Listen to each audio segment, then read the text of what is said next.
Detective Fusco, when you interviewed Mr. Pope, what did he tell you in his defense? He said that if he'd have shot the poor bastard, he would have shot him in the head. Quote, same as I always do, unquote.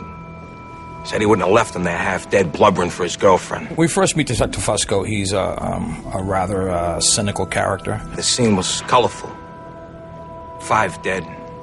One of them had managed to crawl 10 feet to a phone to dial 911. Due to a situation beyond his control, he finds himself in this predicament due to loyalty to his colleagues who are corrupt. And it's not necessarily a situation that he would engage in normally. Because of that loyalty, he just becomes kind of a guy who rolls with the punches. You went a little off script in your testimony. You never told me about that conversation, and it could clear Pope's name. What's it matter? We got the guy. The great part about playing Fusco is that he has a sense of duality to him. You know, whether he's a good guy, whether he's a bad guy, it really determines by the viewer. Excuse me, I thought we were on the same team. I love Kevin Chapman. Each of these actors sort of like has a little bit of a, It's an interesting bouillabaisse they got going on there. I think we're up against a group of corrupt cops. Steals his narcotics. Him and his men get word of deals. They steal the drugs, the cash, and they kill all the witnesses.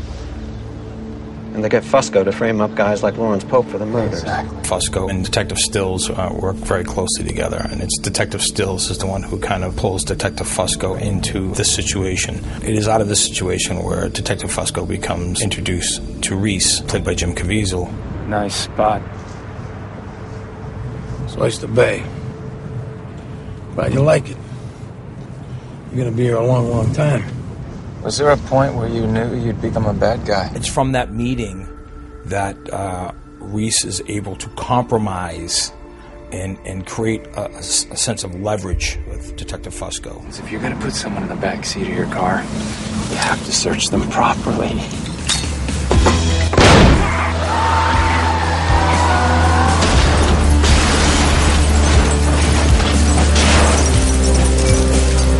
What he does is he exploits that leverage to get information from the department, which of course helps Reese in his investigations that he's performing. Fusco pretty much has to dance to Reese's music. You ready to get to work, officer? I'm no good to you. I'm dead. Just a matter of time before the gangs get me. Hooray! No one knows you're involved. I took care of that. It's a procedural show with a high concept, but the high concept has a sense of humanity.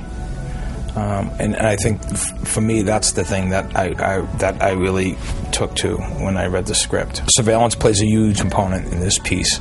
We live in a society where you could drive from one end of Manhattan to the other, and I'm willing to bet there wouldn't be more than a couple of minutes where you're not under surveillance of some sort. It's a high concept show that it could happen.